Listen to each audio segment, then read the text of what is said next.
We have 4 more storytellers. Very excited also about them. I don't know if I told you guys that I'm Melissa of Embrace Race. I try to make a lot of gestures so I can embarrass my kids who are in the audience. The first storyteller we're going to hear from is Angelica Castro, then Billy Wimsat, then Dolma Kiye, and her interpreter, she's speaking with an interpreter, Tenzin Chadep, and our closer is Kama Ennis. So I want to welcome Angelica to the stage. Thanks again.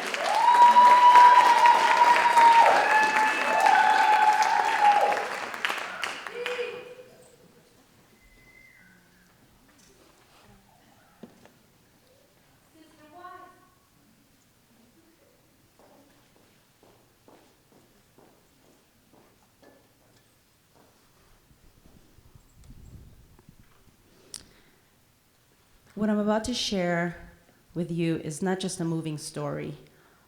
It has become my why. Why I show up, even when it's challenging. Why I tell my story, even when it feels very vulnerable and I get choked up. Why I tell my kids I love you and give them a big hug as often as I can every time they leave our home.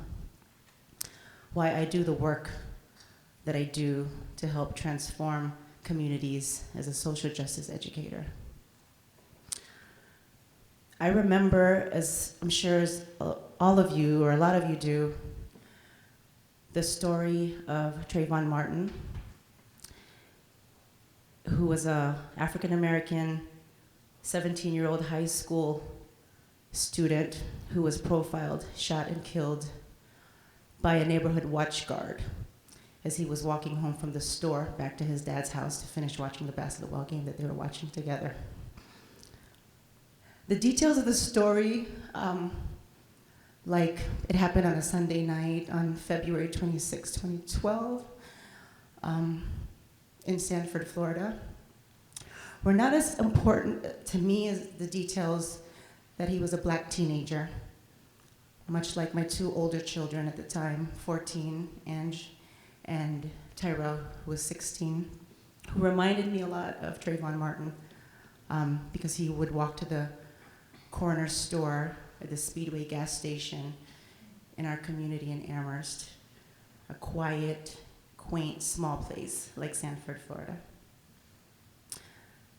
This story made my heart hurt as I heard other details, like that Trayvon Martin was wearing a black hoodie and he had in his possession, no, not a gun, but a bag of Skittles and a can of Arizona iced tea. My 16-year-old fit this description to a T. He often wore his favorite basketball hoodie as he went to the store to buy his favorite snack, which was Skittles and Arizona iced tea as well. And it's not so much the Skittles and the Arizona iced tea that made me cry inconsolably when I heard the story. It was the innocence that represented, innocence of these children.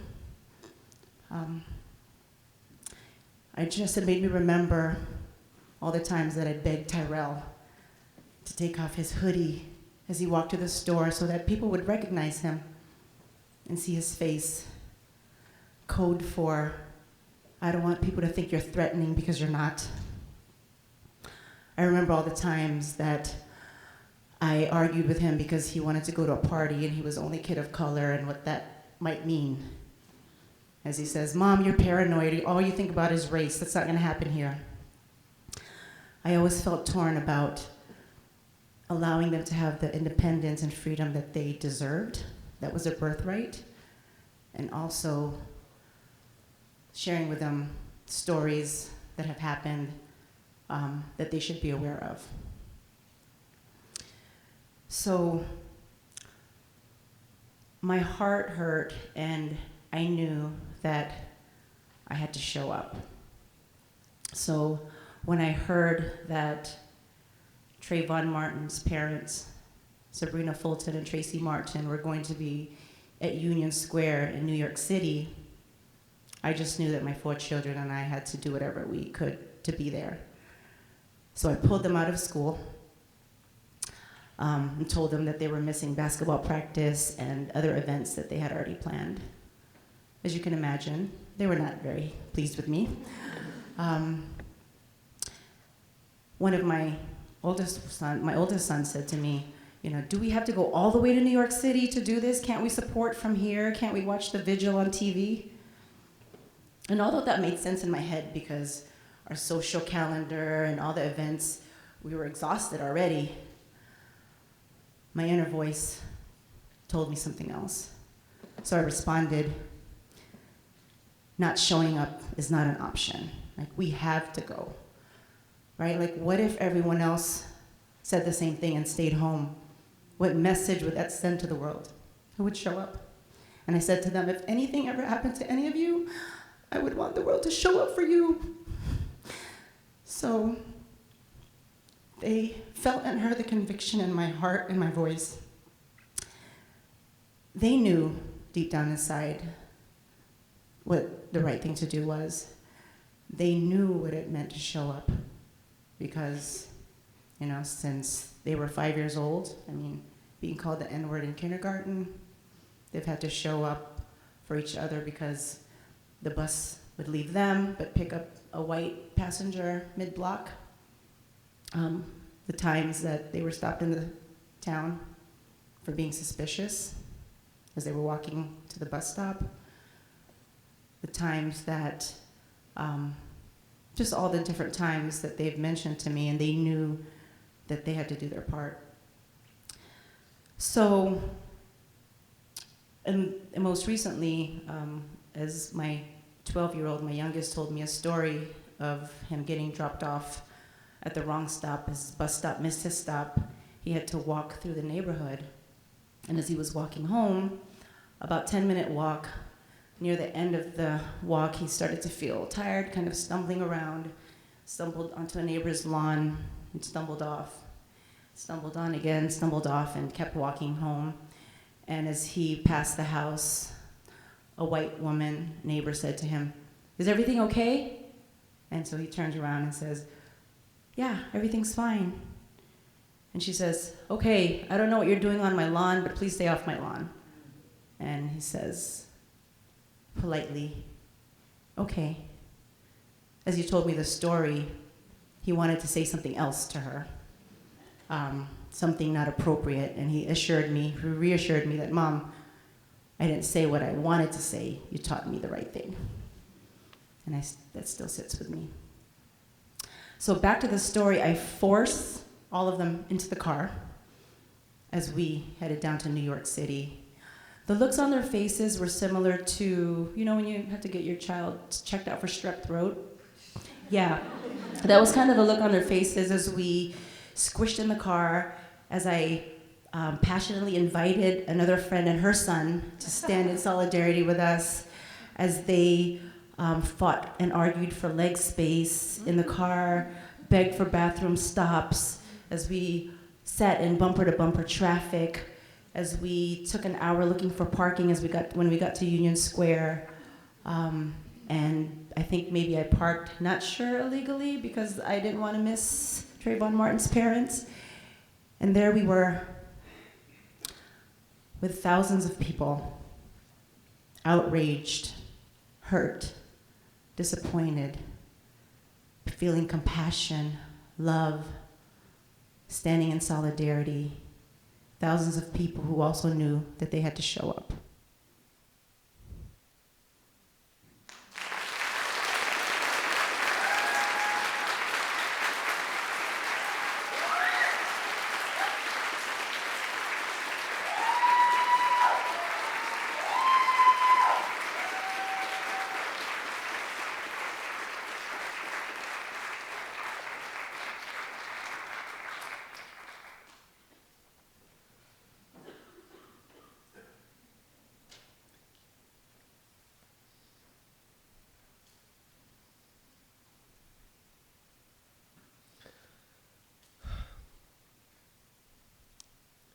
Hi, everyone. Hi, friends.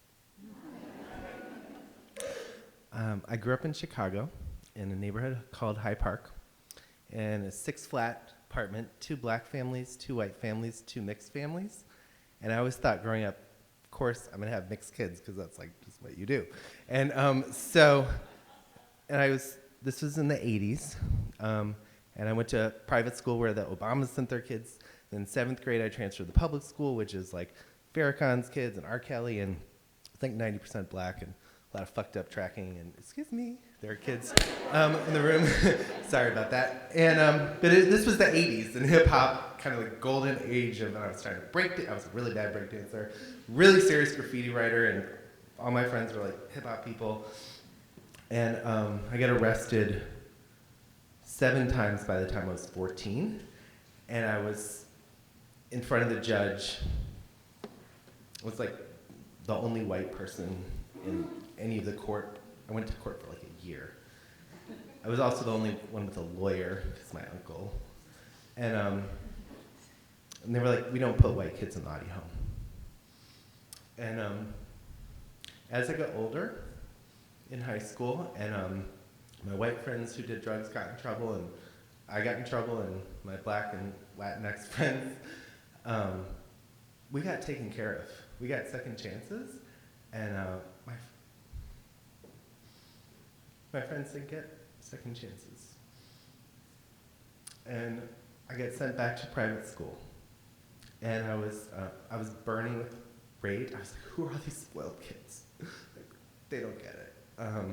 So I spent a lot of time in the library, and I was like, what can we do about this? And I was, so I found Malcolm X and James Baldwin and Maya Angelou, and I'm like, reading all these books and reading about movements in the 60s, like, what do we do? And feeling just like, if it was me, but I was born a mile in any direction, and I was black, I would be dead. I would be dead or in jail. And feeling like I want this to change. I want my friends back. And like, I have to, like, what can I do about this? And this has kind of been the journey of my life. And so I was like, I was a writer and an artist, and I was like, I'm gonna try to be like the white James Baldwin. I'm gonna, and it was like all these white people who think they're so wonderful, and like, just like my parents and all the hypocritic liberal white people and me, and so I was like, how do we get through to these white people? And so I was like, okay, my kind of thing that I did, I was like writing and speaking and writing books, Bomb the Suburbs and No More Prisons and How to Get Stupid White Men Out of Office. If I was like traveling around on the circuit, and basically what I would talk about is like this is how racist I am. Cause like, I figure like if like, and I'd be like, so anyway, I tried to like be dramatically vulnerable, talking about all the evil things I could think of to talk about, to like get other white people to look at ourselves, and like really focus on like interpersonal, psychological side of racism, and so I'm going to tell you the story of like the 2 hardest things on this journey. So I was doing this, and the New York Times started following me. This reporter from the New York Times like followed me around for a couple months, and was like, kind of like totally played me. It was like, God, you're like the most anti-racist white person like alive, like And I was like, no, I'm not. Let me tell you all the things wrong with me. So I'm just like, like running down, like almost like exaggerating, because like the worst thing would be like, for me to be like held up as like, anyway, so the New York Times, the story came out like 6 a.m. Like I'm getting calls, this is like before there was a lot of online stuff, like your face is on the cover of the New York Times. And then at 7 a.m. it's like, Billy, can you call me? Like who? At this time I was working for this incredible black organizer woman who was like, can we talk? What on earth? Who are you? You know, and it was like, I basically got canceled before it was canceling. It was like the story looked like it's expose of like, we found out all the like hypocritical things about this guy who claims to be so anti-racist. And so that was hard, and I stopped writing and speaking for a couple years, which is like the main way I was trying to change the world. And I basically stopped talking a lot about race publicly after that. It's been like 20 years. Thanks, Andrew and Melissa, for making me talk about race again.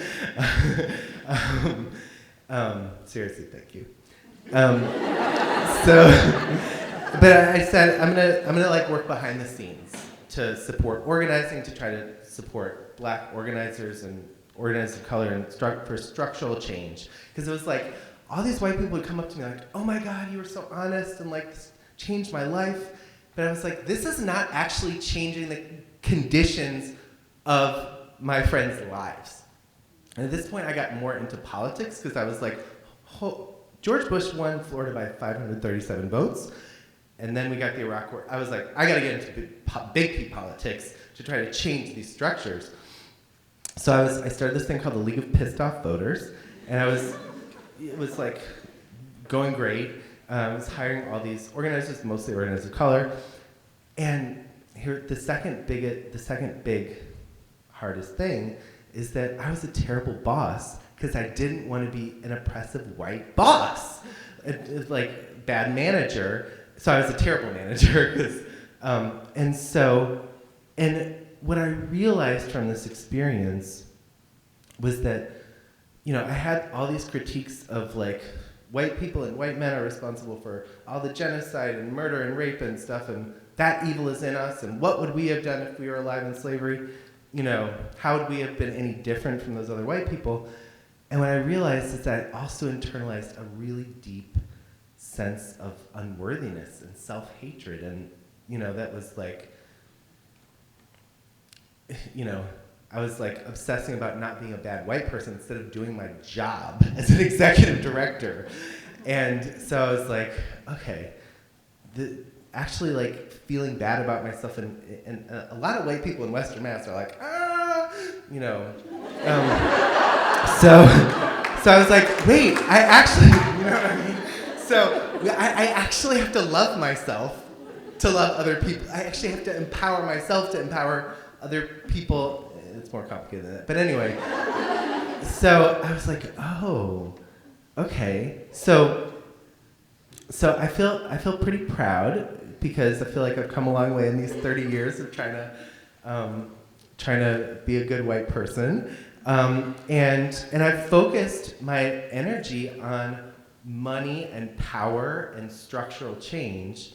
So I started this thing called the Movement Voter Project, which some of you know about, which we're basically, we've moved like over $30 million in the last few years, mostly to organizers of color in battleground states who are both organizing their own communities. We moved like the first money to Dream Defenders, which responded after Trayvon was killed, and to Black Lives Matter and Black Voters Matter and the Flint water crisis and Ferguson, and organizers on the front lines who are also building power to kick out the prosecutor and the sheriff and the governor, and it's powerful, beautiful work, and we have a 35-person staff now that like I'm able to do a good job as a manager of an organization, and I live here in Northampton, where I never thought I'd live. And I have white children, which is still sort of like confusing to me. And my 6-year-old daughter and I, we talk about race and gender and politics all the time. And my 2-year-old, Isaac, who's only, who goes to almost completely white school, was looking at the refrigerator the other day. We have these refrigerator magnets, and he looked at this picture of this Black Muslim woman and said, "Auntie Laura?" Who looks nothing like the woman in the picture. And I was like, oh my God, I'm raising this white child to think that whiteness is so, in this place where whiteness is so normalized. And I got really worried about raising white children in this intensely white place. And you know, it's like on the one hand, it's like they're both super privileged and sheltered. On the other hand, they're like deeply deprived and kind of warped by this like white world. And so what I want is for Western Mass to be this beloved community that's kind of like this room. And that is a place where I want for myself to be part of this beloved community. And I want it for my kids, and I want it for you and your kids. And I want this to be a place of movement, that we can all be a movement together to make this place good and support our people on the front lines in Michigan and Wisconsin and Florida, to stop the right-wing, white-lash political movement that's trying to take over our country and destroy everyone's lives. And I want that just like I wanted it when I was growing up. And I feel like this is the fight of our lives. We have a basically cold civil war happening, and I feel like we all need to have basically a beloved community movement together. You guys feel me on this? From Western Mass to the world. Drop mic. Thank you. And thank you, Melissa and Andrew and Embrace Race, for helping build this movement. Thank you.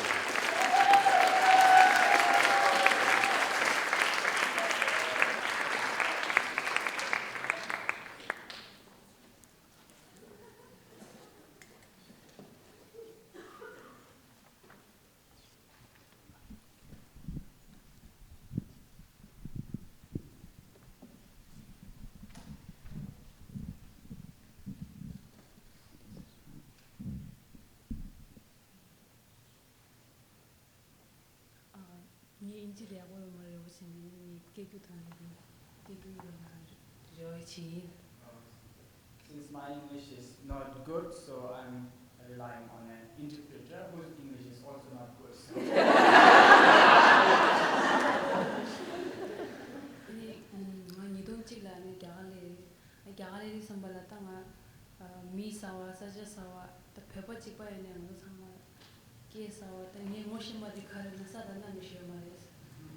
So it was 2001 when I first arrived in India, and although there were like lots of other Tibetans already there, but for me it was just the sky and the earth that I know. The rest of the Tibetans all are like new people to me. And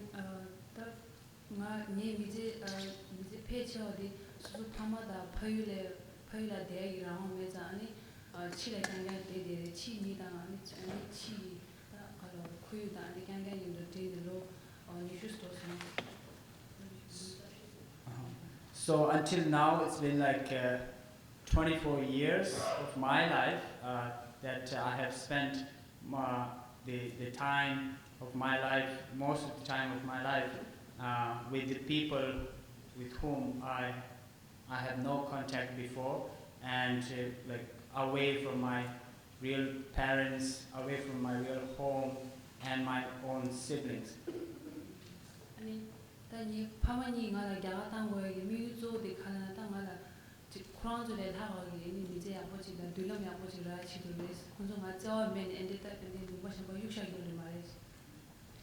So the reason why my parents sent me to India is basically there are restrictions within my own homeland, and they thought it would be better for me if they could send me to India so that I can get proper education and healthcare and everything.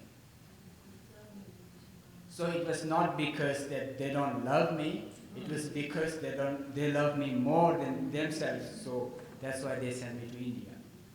내가 보딩 스쿨에 되게 선발하니 먼저다 칼로 이제 디베 칼로다 파마다 아니 수수살이 되게 선발하니 지난다 쇼네 땅이 연애 되게 수수가 되기 때 여도 이제 칼로 여기 돈이 아니 이제 그냥 계획으로 소소하잖아. So then when I got admission in boarding school, although they were like, it was a Tibetan school, but then since my parents and my relatives are not in India, I often felt the segregation within that community because of the lack of my own people around me. 여제 그래서 그런 무슨 되고 이렇게 말했어. 근데 지금 미 수칼인데 니만 수수기다 처와줘라. 모델을 가두이지 수수 가두이니다 로바 요리 미망고 요다 이제 수수 파마기 저 파마당 아니 파마기 저 매도 이제 게다 깔래 가시도 청소. Okay, I sort of lost it. So basically there was a little bit of how to say discrimination in that boarding school, but that was not very much how to say like serious or very much different from rest of the other society. But most important thing was I was away from my own hometown and my own parents.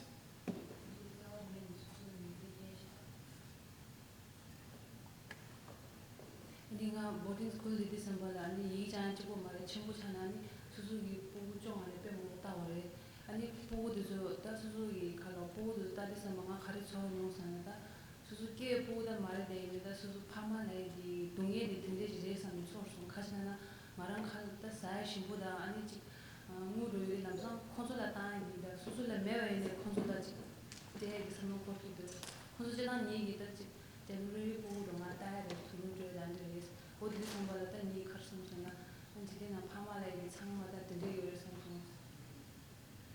So then when I was in boarding school, we were like as we grow like senior, then we were assigned like few kids to look after them, and it was then that I realized that how our parents take care of us, and it made me realize the how to say the responsibility that our parents take to nurture us, to take care of us.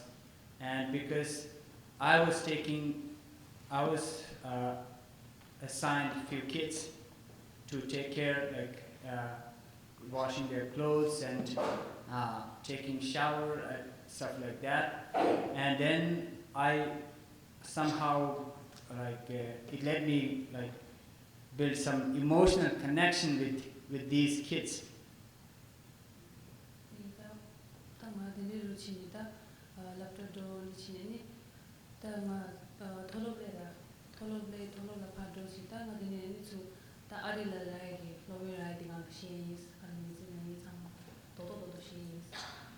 So now I'll jump my story.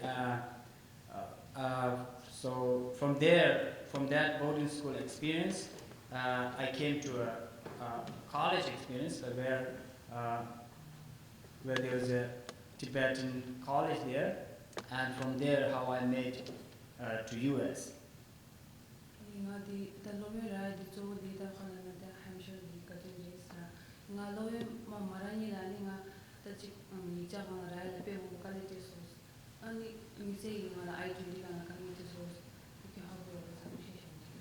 And the reason why I need more career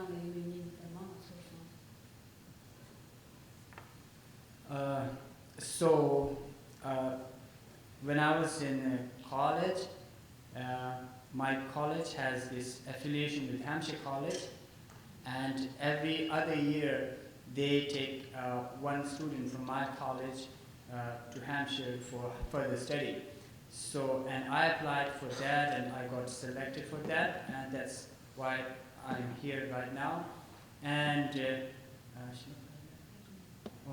so it was during that time that I felt the how to say, like, the importance of this identity, who am I? Because the government of India, they issue us a yellow book which looks like a passport in shape and color, but it's not a passport. It's a kind of travel document, and then we have like a very segregated sort of procedure to apply for visa and interviews and stuff. So it was during that time when I felt that I'm a Tibetan, but I was not allowed to say that I'm a Tibetan. I'm not a Chinese, but it was somehow pushing me to how to say, like, to say that I'm a part of China or like Chinese people.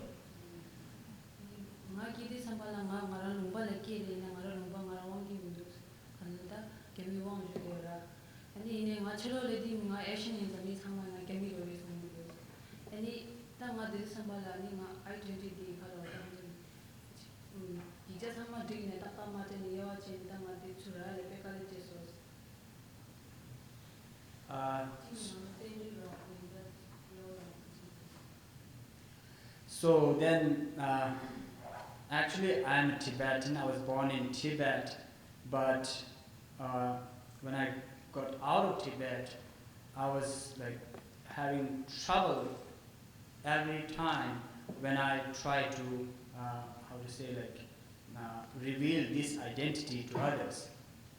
And being in India as a refugee, there's in this application of those documents and stuff, I faced a lot of problem because there was in the Indian, how to say, the bureau offices, there's a constant sort of bullying sort of thing towards the Tibetans. They were looked down because we have this, when we get out of India, we need to have this exit permitting, that we are leaving India for temporary reason or whatever. We need to get exit permit from government of India, and for that, it's just actually it's just it can take only a few days, but then these officers, like they took it like 3 weeks for me in my case. Although all my documents were all there, like I have invitations, all right, my tickets, everything was with me. The travel document and everything was with me. But since I'm a refugee in that particular country, they trying to like just put my case aside and do rest of all the cases before me.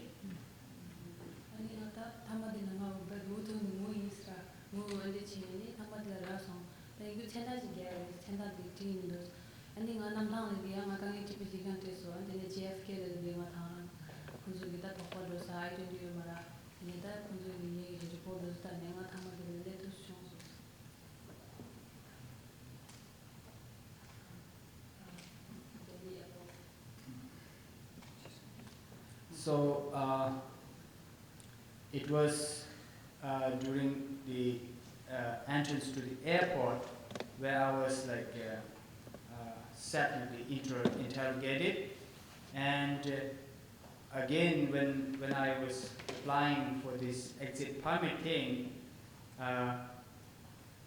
it was.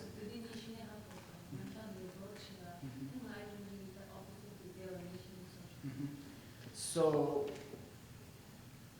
it was during my entrance to the airport when I realized that officer, the police officer who was supposed to be giving me this exit permit, it's just a matter of giving one signature to a document, and he took it so long. So then, when I got entered into airport, I realized that that particular police office kept my I-20 document with him, and he didn't return it to me.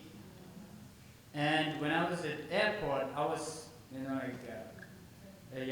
kept aside and interrogated, and then luckily there was one good officer there, and he just, he just gave me signals that you can just skip and leave. Because like the other officer was doing busy something else, and then he just said, no, go, he just blinked his eye or something like that, and then I left. And then again, when I got to US and New York City at JFK, I faced this similar problem, but then like in the system, since my I-20 records and everything was there, so they let me go.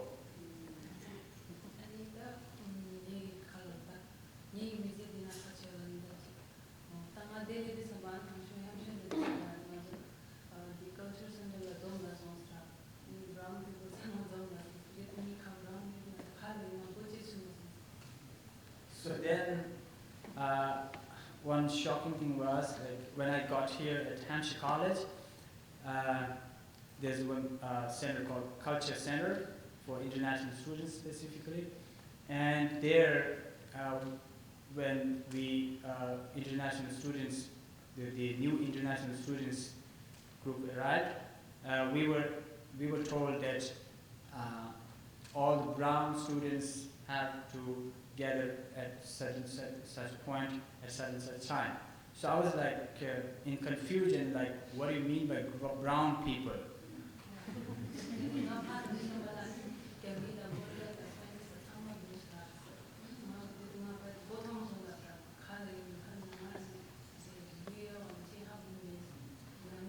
So since this was a very new thing to me to hear something like that, but somehow I managed to go in that group.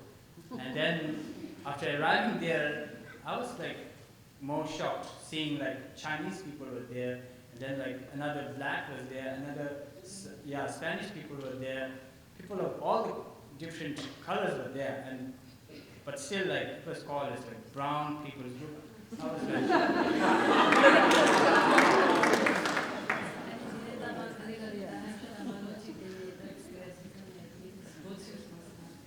so then gradually it made me realize, after seeing a few other incidents around the campus, that what does really mean race and racism.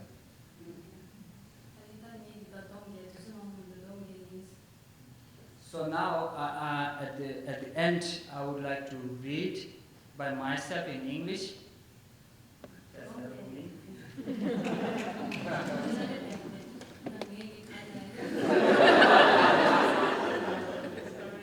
Sorry, I'm feeling so nervous.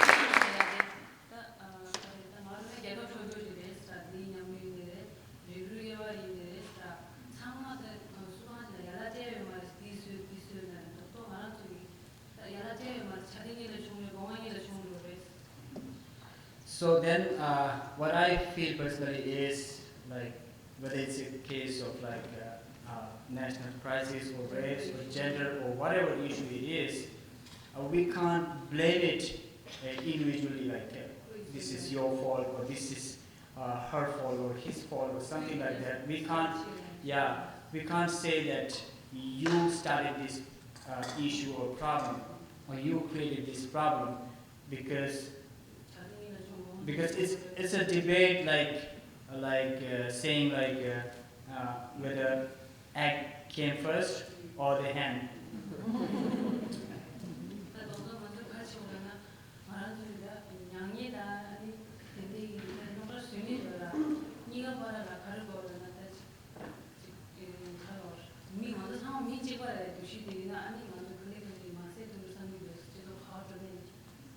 So I think the most important thing is like we all should have this sense of one humanity, like whatever background, whatever racial, ethnic, nationality, whatever background difference we have, but at the basic level, we all are like human, and that's something which unites us, which makes us like feel the feeling of oneness.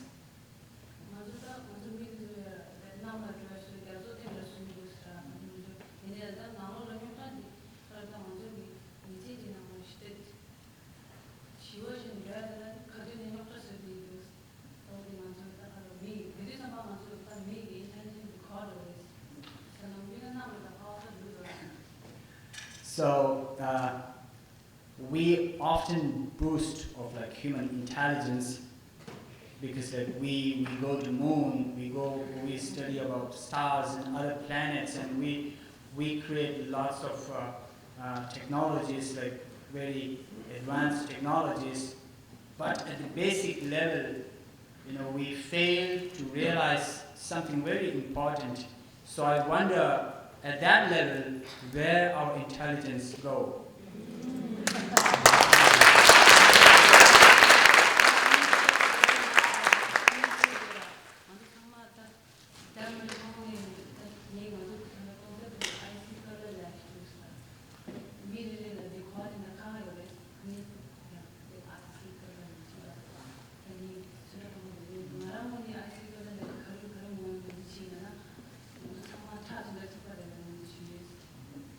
So when I first got into this, so when I first got into this room, I saw a picture which says that I see color. So we all see differently, we all see color differently. Yeah, because we all have like different perspective, but from my point of view, I see as like we all have same blood color. So that's why that's something that should help us to unite or to remind us of that we are one.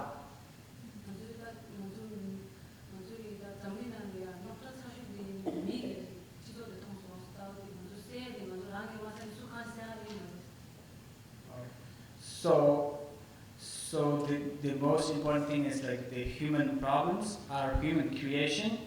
So it has to.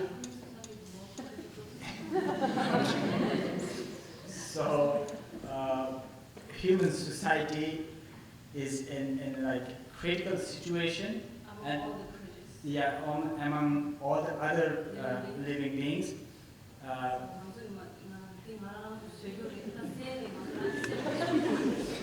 So this is our own creation. So no one else would come to resolve it or this to remove this problem, to solve this problem. We all have to solve it.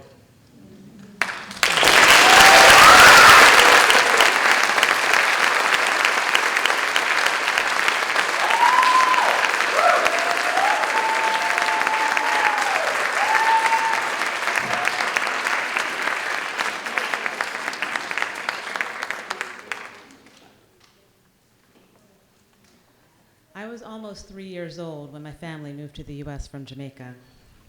A few years after that, I announced that I was going to be a doctor. I made this decision based on 0 data. There were no physicians in my family. I don't have a friend or relative who triumphs over a serious illness because of the skill and care of a team of healthcare providers led by a physician. I saw my doctor once a year for a checkup and vaccines. He was a white man. That didn't strike me as odd. At the time, I had no idea that 1/3 of 1% of the US population are physicians. And of that number, 2% are black women. So my parents' response to my highly statistically unlikely announcement, that's nice, honey.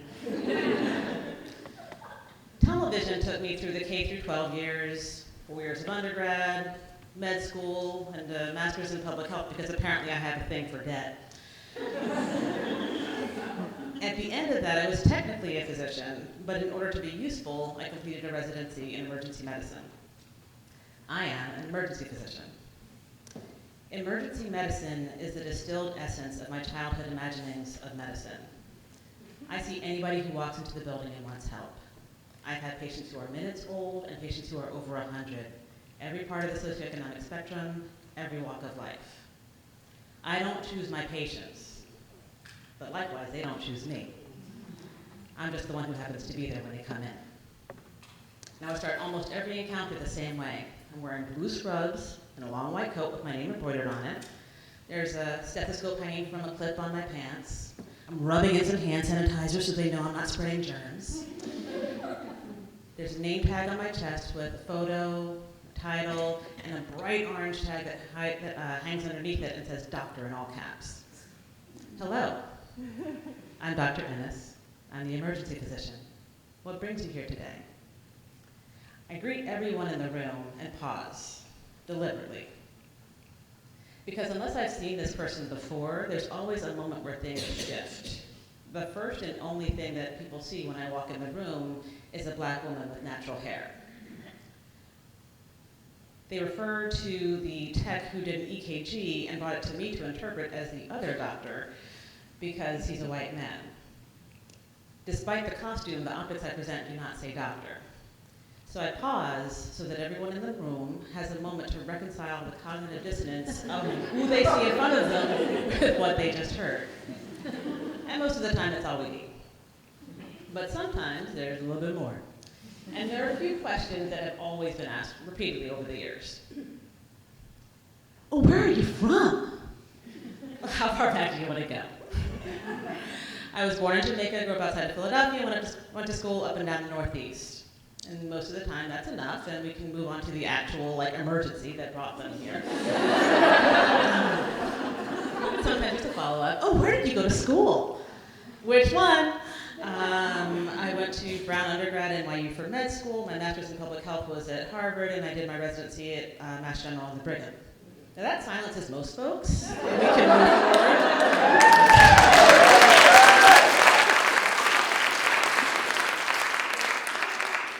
But sometimes you need a little bit more. So I was, every now and then a patient borrows a phone in the emergency department. Their batteries run out, whatever. And I walked in to meet a new patient, and he looks up at me and says, oh, here's the phone girl.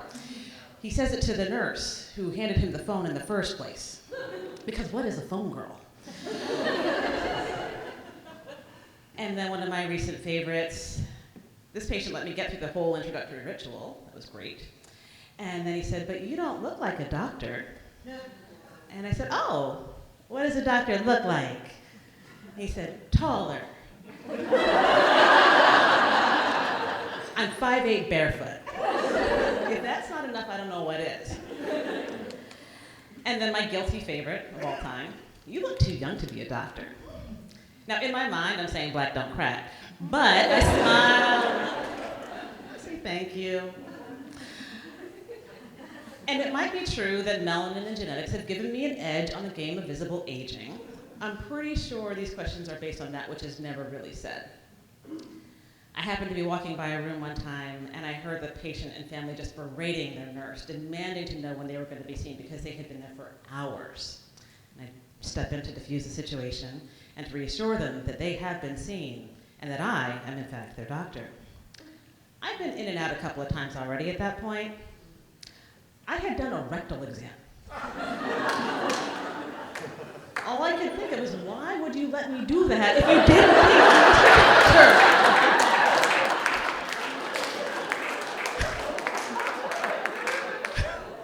Who do you think I was, the phone girl?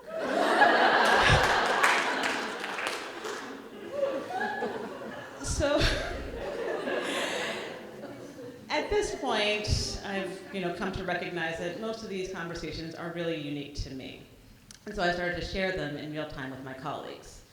And it could probably go without saying that most of my physician colleagues in the emergency department are white men. And it could also probably go without saying that these are questions that most of them have never been asked, not even once. So much of my training, both formal and otherwise, is focused on relieving the discomfort of others. People come to an emergency department when they're hurt or scared or bothered or injured. And the fact is that my imperative is to take care of their discomfort in those moments. That goes without question. But in a non-clinical setting, or even in a medical setting but without regard to a clinical question, I still tend towards relieving the discomfort of others, even when it means ignoring or increasing my own. I had a patient a couple of months ago who was just lovely. There was no drama about me being her doctor. She was there with some family. They were all wonderful and kind. I was able to be in and out of the room a few times, share test results, a diagnosis, and the good news that she didn't have to stay in the hospital. And as is my routine, I asked if there were any other questions I could answer for them before I stepped out. And she said she had one. Are you a US citizen? That was new even for me. And I said, yes, I am. Are you a US citizen? And she got all flustered and said, well, of course I am. I said, well, that's great. You have a wonderful rest of your day. Because at that moment, my job was no longer to relieve her discomfort. I had done that job, and she had given me a new assignment, which was to check her bias. At this point in my path, I am less and less inclined to turn a blind eye to these interactions. I know that most people don't intend to cause harm or hurt, but they have no idea of the cumulative impact of these conversations, nor do my colleagues. For them, it was one conversation. For me, it's the third slight that day. At this point, I reject the notion that these conversations are too uncomfortable or unpleasant to bring up. If it is uncomfortable to know that someone is being slowly poisoned, imagine how it feels to drink sips of poison every single day. Hello, I'm Dr. Ennis. I'm the emergency physician. What brings you here today?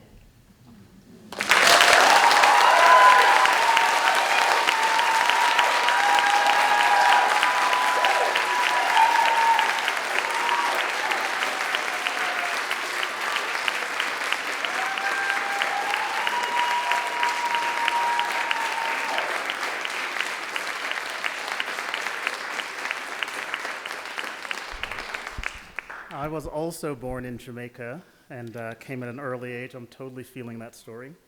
And I'm feeling, I hate to resort to cliches, I'm feeling all of this today. Melissa and Anastasia, come join me.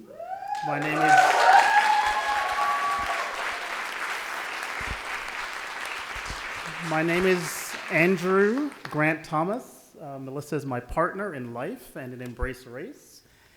And Melissa and Anastasia and I are the organizers of this event, and I think we could not be happier with what we've seen and heard tonight.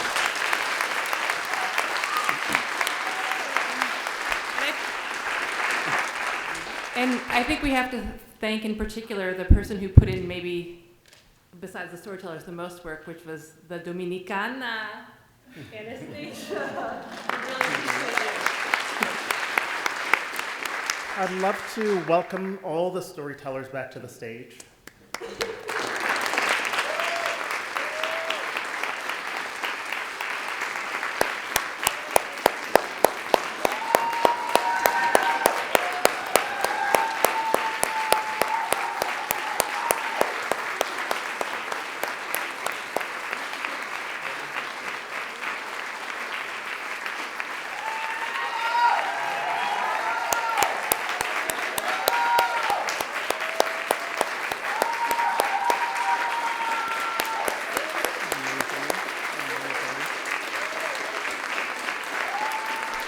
And Sue Schmidt.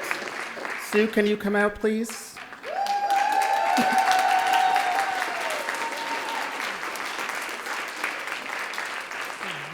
What we want you to understand is that none of the people on this stage, including those of us who organize it, have ever done anything like this before. And Sue not only helped them fashion their stories, but helped us enlarge and expand our vision of what this could be, not only this time, but hopefully in the years to come. Sue, thank you.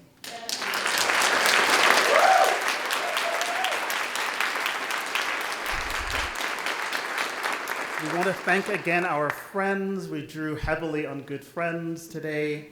Laura Sampath, Paula Lima Jones, Emily Howard for the registration support. Up front, Marcella Runel Hall and Kayla Ennis, Kama's sister, for their photography. I want to thank Anastasia's husband, Stefan, who put up the website for us on theflip.org. And that's also where you'll find updates as they happen. Thanks again to our partners, Valley Voices Story Slam, Amherst Media, Big Y, and the Carl for this great space. And again, our storytellers for opening up your lives with incredible heart and grace and insight and humor. That was amazing. Thank you.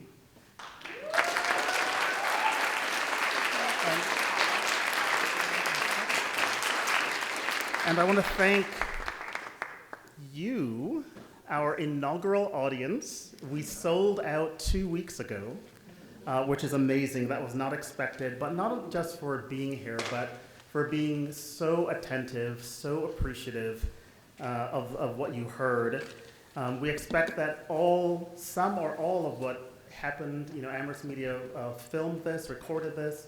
We think that some or all of the stories will be available in different ways, so stay tuned for that.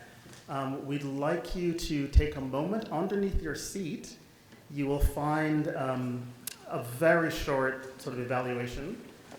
So if you could fill that out for us. All of us who are working the event, I think there'll be folks out. As I think you know, half of the proceeds tonight will go to the Family County People's Fund, which supports immigrants in financial crisis.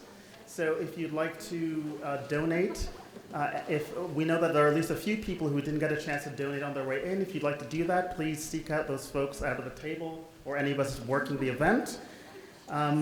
And finally, this will be entirely informal, but we'll be going to the tap room in Hadley just to hang out. Right, so there's no agenda for that, but we'd certainly welcome you there. They do allow you to order in food in case folks are hungry. That'll be possible. And let me close there. We hope to see you next year. Thank you so much for coming.